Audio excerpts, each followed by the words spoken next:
Dear students, now we are going to discuss assumptions for the design of the gantry girder. So here we can see that there are two major forces. One is vertical, one is horizontal. Vertical is the major force of the two, which has higher value in the case of direct gravity load. Also, about if you talk about impact loads, so vertical forces are greater and horizontal forces are smaller but yet significant and cannot be ignored. So it is important to consider both of the forces. So our assumption about the lateral force is that the lateral force will be registered entirely by the top flange of the gantry girder. So when we talk about top flange of the gantry girder, that means that this encircled uh, that encircled by this oval, like um, covered by this oval, this area. So this that includes I section, top flange of I section, and this channel section. So here it is because of this assumption, we can see like before understanding this assumption, we have to understand that this force is being applied on the um top of the top of the uh, section, top of the flange of the section, pardon me, top of the section, or we can say top flange of the section. And here it is important to see that the lower flange of the section will not be effective to resist this horizontal force. And now the and as we can see, when the horizontal force is being applied in significant amount, the top flange of the I section alone, this one, may not be sufficient to resist this horizontal force. Therefore, we attach an inverted channel or a plate or something like that to increase the uh, section modulus in the minor direction, in the minor about the minor axis on the top of the section. So generally, we um, combine two sections to manufacture a gantry girder. And the second admission is the vertical load is registered by the combination of the beams. So we provide a good connection between these two so that they behave as in a unison, and the combined section properties will be used for the calculation of moment of resistance in the vertical direction or the major axis of the section. So here we see uh, that there are few steps of the design which we should uh, understand. So first of all, as usual, we have to find out maximum loads. So while finding maximum load, so we have to see how the loads are being transferred from the um, loads are being transferred from the uh, crane girder, and the wheels to on the gantry girder. So we will be finding out maximum wheel load on the gantry girder, and that maximum wheel load will be calculated in the situation or in the position when the hook is placed at the minimum hook approach, and uh, the trolley or the crab is closest to the gantry girder. So uh, in this the situation will be like this, that in one situation maximum load will be transferred uh, to one of the girders, and other will be very lightly loaded. In the on the other extreme, the second gantry girder will be extremely loaded and other will be lightly loaded.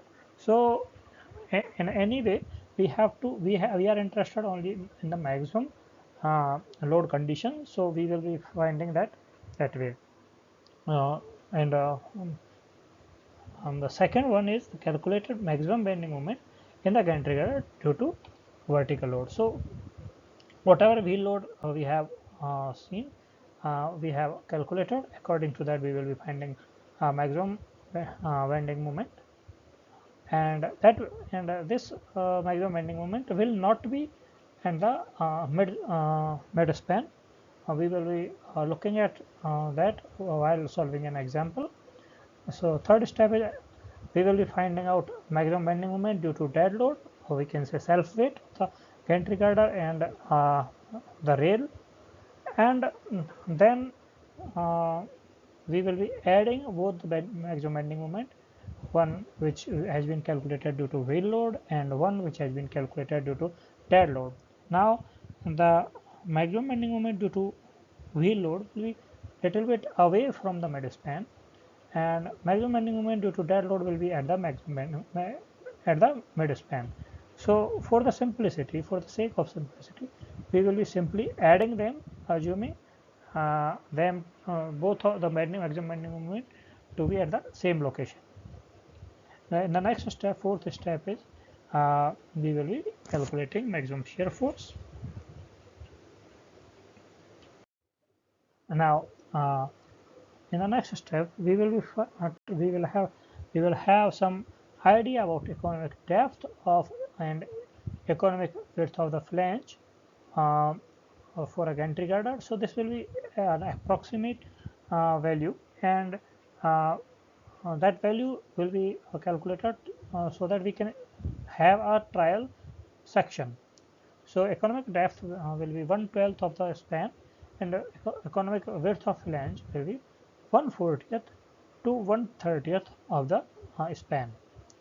On the basis of these two values, we will be selecting a trial section on the basis of on the basis of these two values.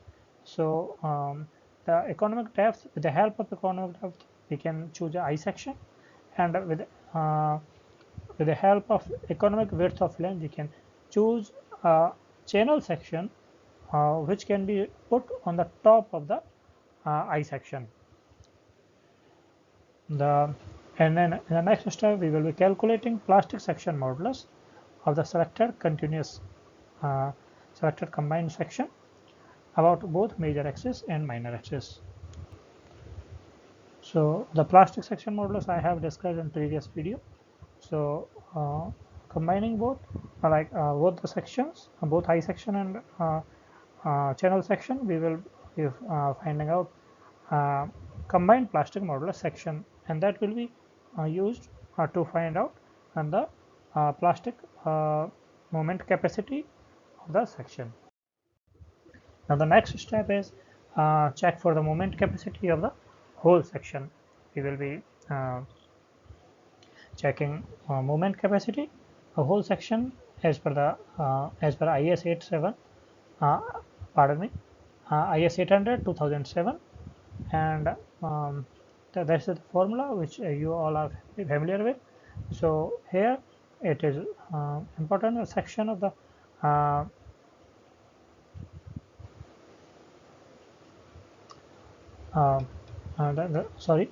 the ninth step is check top flange for the bending in both the axes using the interaction equation. So the top flange will be under bending moment about both the axes. So therefore there will be a combination of stresses due to both bending moment of both the directions. So we will be using the interaction equation to find out whether the top flange is safe or not. Now the next step is that if the top flange or compression flange is not supported, we have to see whether we have to use FBD, that design bending compressive stress FBD, using formula of buckling to see whether it is safe or not. Now the next step, we will have to see whether there is any need of wave stiffeners. We will be checking under the concentrated load or at the supports. We will be checking whether wave is safe or not, and if needed, we will be providing wave stiffeners. Then last step is we will be checking the deflection of the gantry girder under the working loads, and it should be under prescribed limits. Thank you.